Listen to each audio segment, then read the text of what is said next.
I'm sitting in this creaky leather chair trying to keep it together. The lawyer reads the will like a news anchor reporting a grim headline, "All assets to Vanessa." That's my sister. My jaw nearly hits the floor. For 10 years, I've been the one by Dad's side, changing his IV bags, scheduling his doctor visits, making sure he ate. Vanessa was off in another city, surfing her glamorous lifestyle. Yet here I am, empty-handed. The room feels silent, except for my heartbeat, pounding like thunder in my ears. The wood-paneled walls seem to press in on me. The lawyer glances my way with pity. I want to scream, but no words come out. Instead, I just sit, numb. I keep thinking, what about me? How is this possible? I manage a week, are you sure? Because maybe this is just a horrible mistake. The lawyer confirms, yes, the will is final. Then he closes his file with a snap, as if that's the end of my father's legacy. I swallow hard, tears burning the back of my eyes. I can't let them see me cry. Not here. Vanessa crosses her legs smirking. She's already claimed her prize. And I'm just nothing. Outside the law office, Vanessa practically bounces on her heels. She's wearing heels that probably cost more than my monthly expenses. She gives me a once-over, then arches an eyebrow. I guess it all worked out for me, huh? Her voice is sugar-coated poison. I whisper, I don't get it. He knew how much I did. She cuts me off with a laugh, leaning in close. You took care of him because you had nothing better to do, Maya. I have a life. I have big plans. Dad recognized that. My stomach twists. I cared for him because no one else would. Because he was our dad. I fight the urge to raise my voice, but my hand trembles at my side. This is the sister I once idolized. She brushes invisible dust off her shoulder. He chose me. You were just the help. I feel tears sting my eyes. 10 years of my life, dismissed with a cruel smirk. Vanessa strides away, phone in hand, probably texting her friends about her sudden windfall. I just stand there, stunned. I murmur to myself, this can't be happening, but it is, and I'm alone in the hallway, trying not to collapse under the weight of my own heartbreak. I remember that hospital room like it was yesterday. The beeping machines, the faint smell of disinfectant, Mom struggling to breathe. I was 24, lost in grief but refusing to leave her side. She reached for my hand, her eyes full of pain and desperate love. Take care of your father, she'd whispered. He's stubborn, but he'll trust you. I nodded because I couldn't do anything else. I promise, Mom. Back then, it felt like the natural thing to do. Be there for Dad. Vanessa had already moved to a bigger city. She was chasing her dreams, exploring life beyond our small town. Mom sighed, her last words shaping my destiny. He won't let anyone else help him. Please, Maya. I said yes without thinking, but I never imagined what it would cost me. My 20s, my freedom, my chance at a normal life. Years later, Dad passed. 2 days before his funeral, I tried calling Vanessa. She finally responded, 10 hours later, saying she'd show up on the day of the funeral. And she did, in a sleek black dress, expensive jewelry, looking every bit the grieving daughter. She didn't even know he'd been bedridden for so long, until last year. The betrayal still stings. After Mom died, Dad's health slowly declined. It started small, trouble standing for long, forgetting simple things. I stepped in. Daily routines became my life. I went to college during the day, studied at night, and in between, I helped him bathe, eat, and manage his meds. He hated nurses coming around, but sometimes allowed them. I was his main backbone. Financially, we weren't struggling. Dad had enough saved. But it was lonely. I drifted from friends. Dating felt impossible. Who wants to bring someone home when you're basically living as a live-in nurse for your father? Still, I never felt regret. He was my dad. Meanwhile, Vanessa would send postcards or texts from exotic places. Hey sis, in Bali right now. Wish you were here. She posted everything on Instagram. Beach selfies, fancy restaurants. Her life was a globe-trotting party. I told myself she had her own path. We were different people.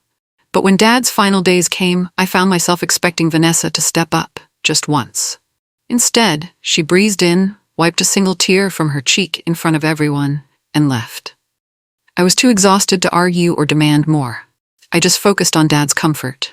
Now he's gone, and I'm left with this ache, and Vanessa's smirk still haunts me. 2 weeks after the funeral, I felt a gaping hole in my life.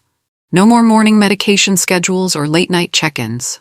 To cope, I visited the home nurse Dad had for his last months, looking for closure. Her name's Carolyn. She's tall, Kind eyes used to greet Dad with a gentle smile. She offered me tea. We sat in her small, tidy living room, the walls decorated with family photos. I wanted to ask if Dad ever said anything about me. I needed some reassurance he appreciated my care. Instead, Carolyn frowned. It was odd how Vanessa suddenly appeared a few months ago, right around the time the will changed. I froze. What do you mean? Carolyn looked a bit nervous. Your dad told me you were always supposed to be the main inheritor, but then after Vanessa's visit, everything changed. My throat tightened. You're sure? She nodded slowly. Yes, he seemed distressed. Then not long after, I heard a rumor going on about the new will. She sighed, stirring her tea. I never liked the vibe, and I'm surprised you didn't know. I stared at my hands, mind racing. Vanessa was there, and then Dad changed everything. The pieces were falling into a suspicious puzzle. I replayed the timeline in my head. 3 months before Dad died, Vanessa made a grand appearance. She claimed she wanted to reconnect. She brought him fancy dinners, sat by his bedside. I was cautiously hopeful maybe she'd changed, but then Dad's health plummeted. He became paranoid. Some nights, I'd hear him muttering, "No, leave me alone." At first, I thought it was just the illness. Then one day, after Vanessa's visit, Dad seemed jumpy, confused. He kept calling me Linda, my mom's name. He had moments of clarity. He'd grab my hand and say, "Maya, watch out." But he wouldn't elaborate. One night, I overheard them arguing. Vanessa's tone was sharp, but I couldn't catch the words. She noticed me and slammed the door in my face. Dad's health spiraled soon after. The doctor said it was just the progression of his illness, but something felt off. Now, I sit in my quiet bedroom, flipping through old pictures. I think about Dad's final weeks. His eyes held fear. Why? Was it because of Vanessa? My heart clenches. I wish I had done more, asked more questions. Because now, he's gone, and I'm piecing this mystery together alone. I had to be sure. So I dug through Dad's old lockbox, the one he kept in the closet under a stack of dusty blankets. Inside, I found expired passports, birth certificates, and then a photocopy of a will. My heart raced as I read it. This version left 70% of the estate to me, 30% to Vanessa. Even with her absence, Dad still wanted to provide for both of us. The date was only a year before Vanessa's big reconnection. That meant the new will was signed less than 2 months before he died. I felt a swirl of anger and relief, so I wasn't imagining things. Dad did trust me. He wasn't planning to leave me with nothing. I stared at the signature at the bottom. It looked bold, confident, like Dad before the illness stole his energy. I couldn't help the tears. He'd intended for me to have a future. Then something changed. I pressed the photocopy to my chest, breathing in and out. Vanessa must have known about this. Why else would she show up after nearly a decade? Suddenly, the pieces were clicking. She came. She influenced him. She took it all. A wave of determination washed over me. I wasn't giving up. The next morning, I marched back to the estate lawyer's office with the old will in hand. The waiting room smelled like stale coffee and lemon disinfectant. I tried to keep my voice steady when I finally got face to face with him. "Explain this," I said, placing the photocopy on his desk. He glanced at it, then folded his hands. "I can't discuss privileged information, Miss Brooks. Your father made his decision, and he was of sound mind." I felt heat rise in my cheeks. He was sick, his mind wasn't clear, and this older will suggests he wanted a different arrangement. He shrugged, eyes flickering to the clock. "I'm sorry, but I stand by the legality of the new document. Your father was evaluated by a doctor at the time." I pressed harder. "Who was the doctor?" He leaned back. "That's confidential." Something in his voice told me he was playing defense, like he had a script. My stomach churned with anger. There was no sympathy, no willingness to help. It felt like he was protecting Vanessa, or at least protecting his own reputation. I left the office, old will tucked under my arm, feeling more certain than ever that something shady had happened. That night, sleep refused to come. I roamed through Dad's study, running my fingers across his old desk. In the bottom drawer, hidden under some notebooks, I found his worn leather journal. Skimming its pages felt invasive, but I needed answers. Near the back, I discovered a folded letter, never mailed. My heart pounded as I carefully opened it. The date put it around the time Vanessa started visiting again. In shaky handwriting, Dad had written, "I don't trust Vanessa's intentions, but I'm too tired to fight, I'm sorry." My breath caught in my throat. Tears blurred my vision. She knew. He suspected her, but he was weak, maybe scared. He didn't want another battle in his final days. I sank to the floor, hugging that letter to my chest. All those times I saw him cringe when Vanessa arrived, all the fear in his eyes, it wasn't just paranoia from his illness. He understood something terrible was happening, but he felt powerless. I whispered into the quiet room, "I'm sorry too, Dad, I should have seen this coming." My next thought was clear. I'll fight for you now, no matter what. Dad's home care agency kept meticulous logs. I had never bothered reading them before. I was too busy living the daily routine. But now I asked the agency to let me look at the final months. It took a bit of pleading, but they eventually granted me access to the notes. I flipped through page after page of medication schedules, vital signs, and caretaker observations. Then one entry made my heart skip. Visitor Vanessa requested time alone with patient. Afterward, patient displayed unusual confusion and agitation, mentioned signing documents, couldn't recall details. I reread those lines a dozen times. This note was dated a few weeks before Dad's will was changed. The caretaker must have been concerned enough to record it. That night plays in my memory. I was at a night class. I remember Vanessa texting me, "I'll look after Dad tonight. Don't worry." I'd been relieved, thinking she was finally stepping up. But according to the notes, she'd done something that left Dad disoriented. I clenched the paper in my hands. If Vanessa orchestrated this when he was fragile, it had to be manipulation, maybe even coercion. My stomach turned at the thought. I couldn't let her get away with this. Digging through Dad's paperwork, I found contact info for his last therapist. I'd forgotten he'd seen one right before he died, but I remembered Dad mentioning a kind woman who visited weekly. Her name was Dr. Summers. When I called, she hesitated at first. Ethics, confidentiality, she couldn't reveal too much, but something in my voice must have broken her guard. We met at a small cafe. She looked weary, stirring her coffee nervously. "Your father was struggling with intense anxiety," she said quietly. "He told me someone forced him to sign papers. He felt he had no choice." My heart pounded. "Did he say who?" Her eyes darted around. "He never used a name, but he stopped our session suddenly. He said he didn't want to cause trouble." I swallowed hard. "Is that all?" She lowered her voice. "He mentioned that the new will was not his real choice. That's the last thing he told me. Then he canceled our sessions." I felt a surge of rage and sadness. Dad tried to reach out, but he was too exhausted, maybe even threatened.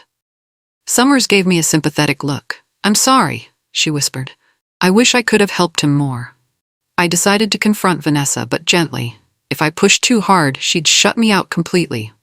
So I invited her to dinner at Dad's old house. The place was still mostly how he left it, quiet and haunted. Over plates of pasta, I cleared my throat. "Vanessa, can we talk about Dad's will?" She tensed, her eyes narrowing. "Why bother? It's done." I tried to stay calm. "I just need to understand. Dad never mentioned leaving me out entirely. In fact, he told me." She slammed her fork down. "He was a coward, Maya. He never knew what he wanted. I had to step in. You think taking care of him gave you some moral right to everything?" I steadied my voice. "He needed someone. I was there. You weren't." She laughed bitterly. "You're so naive. Dad recognized the future I could build. He wanted me to handle things the right way." She wouldn't say outright that she manipulated him, but her smug face told me plenty. My heart pounded in my chest, anger tingling in my fingertips. She knew exactly what she'd done, and she felt no shame. When I pressed her again, she got up, threw her napkin on the table, and stormed out. I realized I had more than enough reason to fight back. I tracked down the notary who stamped Dad's new will. His name was Mr. Polk, and he ran a small office in a rundown strip mall. The blinds were half shut, the waiting area littered with old magazines. When I introduced myself, his expression immediately soured. "I don't have time for questions," he said. Reaching for the phone, I stood my ground. "I just want to confirm the circumstances around my father's will. He was very ill." Mr. Polk cut me off. "He was of sound mind when he came in. That's all I'm saying." I noticed he kept glancing at his security camera like I was some kind of threat. I pressed on. "Did you see my sister with him that day? Did she speak for him?" His cheeks flushed. "I don't recall." "Now leave, or I'll call the police." The way he avoided my questions told me everything I needed to know. His office felt sleazy, like he specialized in just sign here, no questions asked deals. I left feeling sick, but also more determined. If he was that defensive, there was definitely something dirty about that transaction. Vanessa had used every shady trick to lock in that will. But I was only getting started. I remembered an old friend from my college days, Tony Harris. He used to be a paralegal, then became an estate lawyer. I texted him, "Need help. Off the record, it's serious." He called me back immediately. "Maya, what's going on?" We met in his cramped office the next day. Stacks of case files were everywhere, but he cleared a seat for me. I laid out the old will, the caretaker notes, Dad's letter, even the therapist's comments. He listened, eyes growing wider as the story unfolded. "You have a strong case," Tony said, tapping a pen against the table. "But it's risky. Vanessa likely won't go down without a fight. Are you ready for a legal war?" I swallowed hard. I never wanted a war, but Dad deserved justice. "I'm ready to do what it takes." Tony offered a tight nod. "All right, we'll gather evidence, build a pattern of coercion and undue influence. We can't do this halfway. People like Vanessa hire top lawyers." I clenched my hands in my lap, a wave of nerves rushing through me. "I know," I whispered, "but I won't let her win." Tony gave me a confident smile. "Then let's get to work." The first step was to prove Dad wasn't of sound mind when he signed the new will. Tony helped me request medical records from Dad's last hospital stay. When the envelope finally arrived, my palms were sweaty with anticipation. We sat together in Tony's office, flipping through the documents. On multiple pages, the doctors had noted Dad's cognitive decline. Terms like severe confusion, impaired decision-making, and inconsistent lucidity kept popping up. Tony's eyebrows shot up. These records show he was deteriorating around the exact time the new will was signed. A jolt of satisfaction flickered through me. I remembered those days well. Dad was forgetful, sometimes mistaking me for Mom. How could he possibly understand complex legal documents then? Tony's face turned grim. "If we link these records to the date of the will signing, we have evidence that he wasn't fully capable. That's a strong point in court."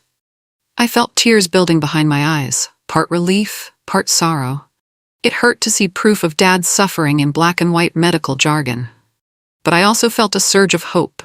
He couldn't have willingly handed everything to Vanessa. Now I had official documentation to back it up.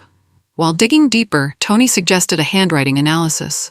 "If your dad's signature was forced or made under duress, it might show," he said. I dug up old documents, Dad's earlier contracts, some letters he'd written me over the years. We compared them to the scrawled signature on the new will. The difference was shocking. Where his usual signature was firm and clean, this one looked shaky, almost scribbled. The expert we hired, a soft-spoken woman named Ms. Pearson, took her time studying every stroke. When she finally spoke, it was with quiet certainty. "The signature on this newer will show significant irregularities. The pen pressure is uneven, suggesting a trembling or a guiding hand." I felt a chill. "A guiding hand? As in, someone practically forced him to sign?" Ms. Pearson frowned. "I can't say for sure if it was coerced, but this signature doesn't match his normal patterns. It definitely reflects a state of distress or physical weakness." Hearing her analysis in that sterile, professional tone made my chest tighten. This was really happening. Someone, most likely Vanessa, had pushed Dad into signing away his estate. Now we had another piece of evidence pointing right at her. I remembered old Mr. Johnson, the groundskeeper who'd worked for our family for years. He was quiet, loved gardening, and had a habit of being practically invisible around the property. Maybe he saw something. I found him tending his small flower shop downtown.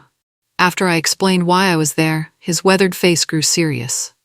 "I was worried about your father in those last weeks," he said, wiping soil from his hands. "I saw Miss Vanessa come around more often than usual." He paused, like he was weighing whether to speak. Finally, he sighed.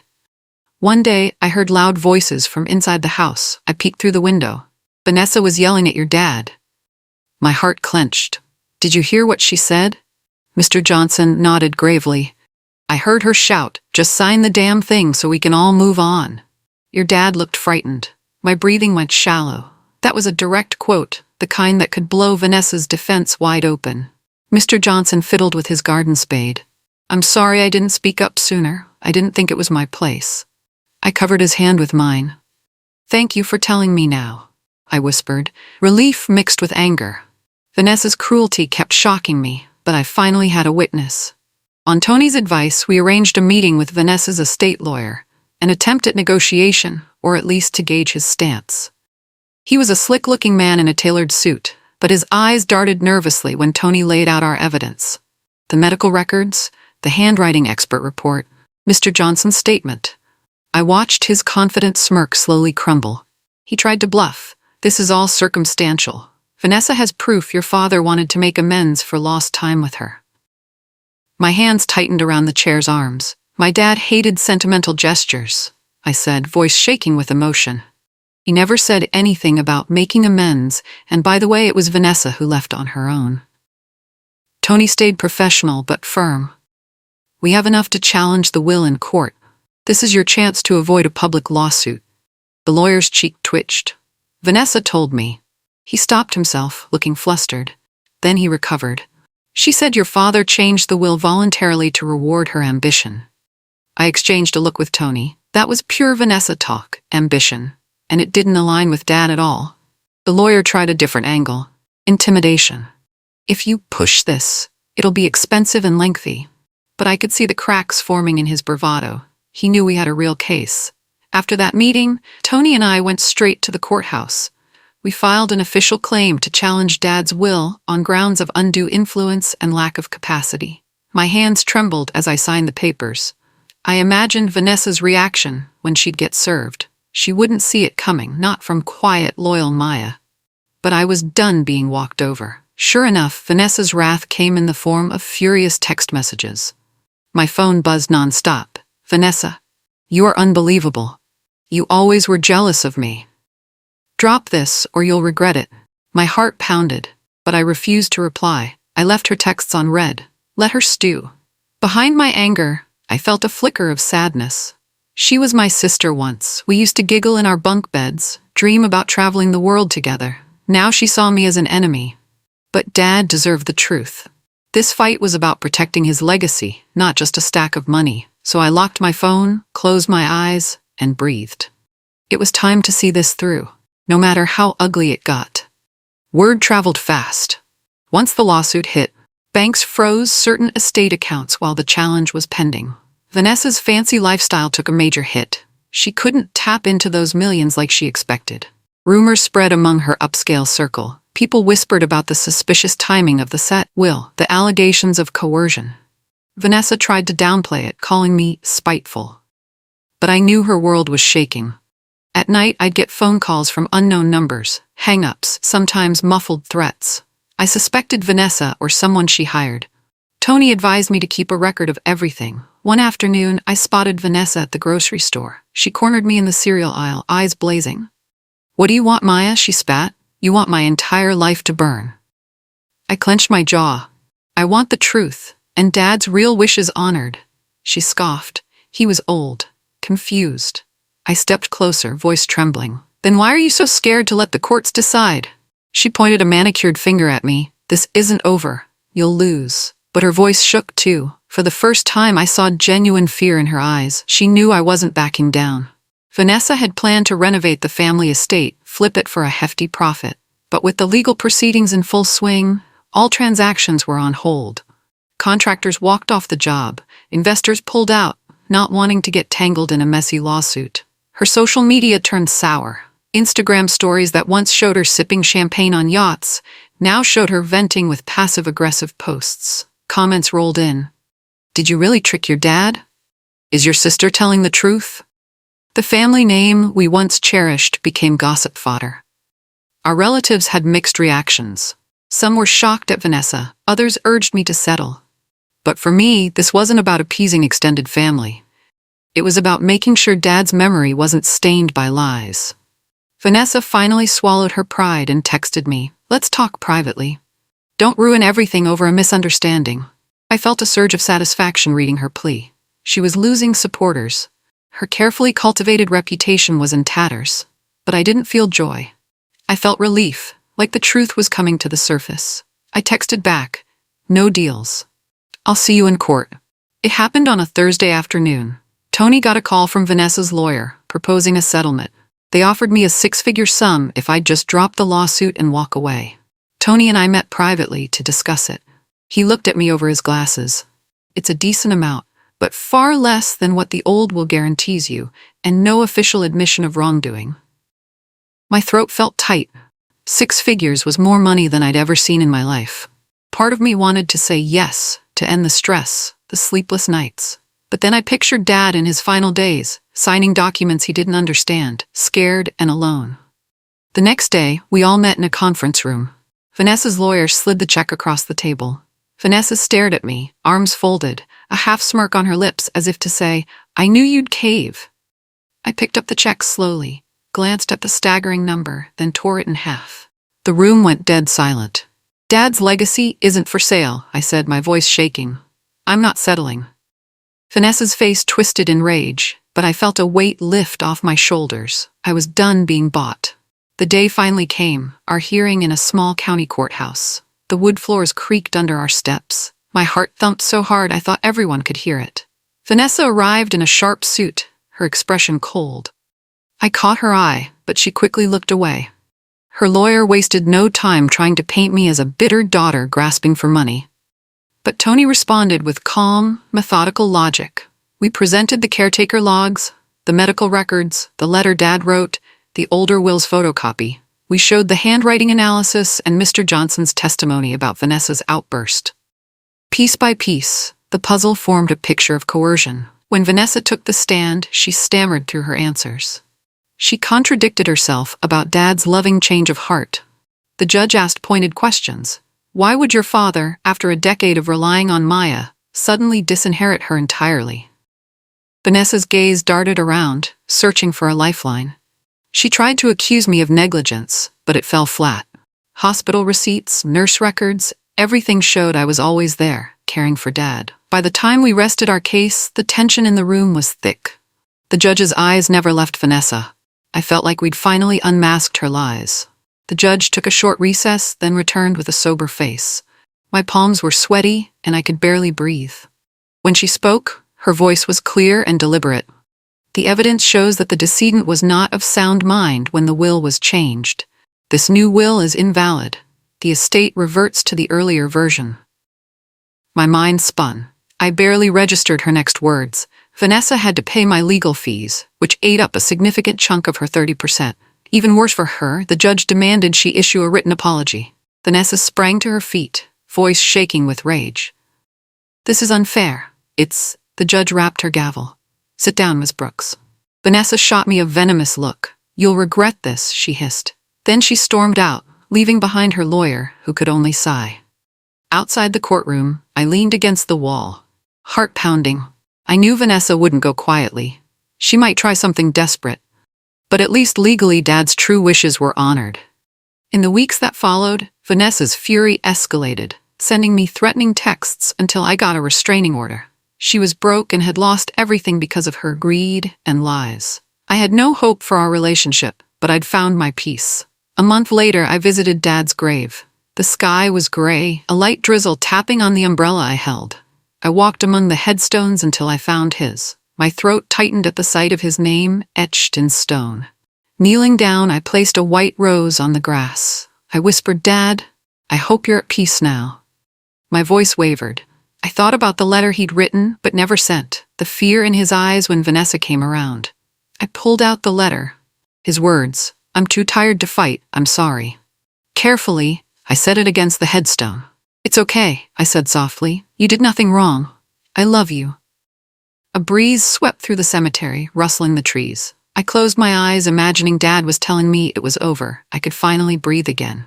Standing up, I took one last look at his grave. I felt a mixture of sorrow and relief. I had fought for his truth, and now I was free to live my life. No more caretaker schedules, no more overshadowed loyalty. Walking away, I felt the cool wind on my face. My heart felt lighter than it had in years.